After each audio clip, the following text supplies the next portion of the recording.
Now, before we can jump into how to build trust, let's talk about how we currently prevent trust or, the antitrust model. So today you see a lot of organizations who kind of talk about people still as leads or MQLs. In the purpose here is you're actually treating someone not as a person, but almost as a number in a spreadsheet. Right. So if you think about, hey, I need to go to an event and we need X number of MQLs or leads at an event in order for that event to be successful.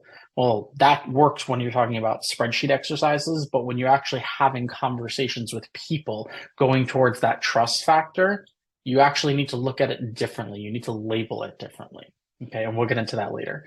And other pieces are around, giving generic demos. This is actually a huge pet peeve of mine. I think there is so much work going on right now in the demo automation space. So many companies have product tours on their website. Just giving something that is so generic not only says there's no trust factor there, but you really are doing the bare minimum to engage with me as a prospect. Okay.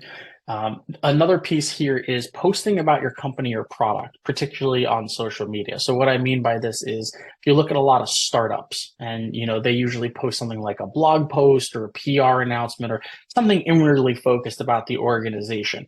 And you look at some of your social reach over a week, over a couple of weeks, a month, and you see, let's say you have 10,000 impressions for the month on a company page. When you actually pare it back, you'll find that most of the engagement, the comments, the likes, it's actually employees or your investors, right? Because what you're posting is really inwardly focused. It has nothing to do with your buyer. You're doing nothing to engage with them. You're presenting an inward focus. Okay. And the final point here around preventing trust is blindly following what is most people are calling now a broken sales process. So if you think about the traditional model of, hey, I have real interest in a particular product and I click on the dreaded get a demo button and I fill out my long marketing form with all the information in there. And the next thing I know, I get a phone call or an email from an SDR.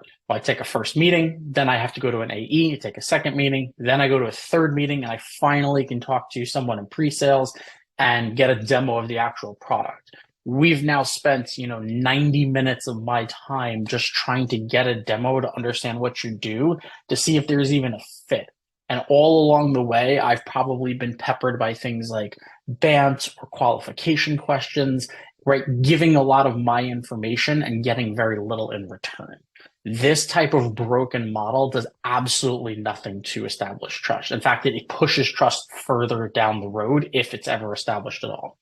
So instead of doing these things, let's have a more human touch to how we approach individuals and buyers and talk about how we can establish trust.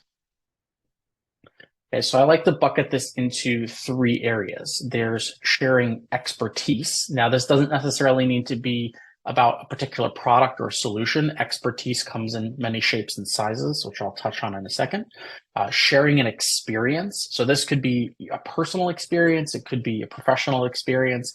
And then something I like to call sharing reality, which I think is a huge value proposition that not enough people are doing today.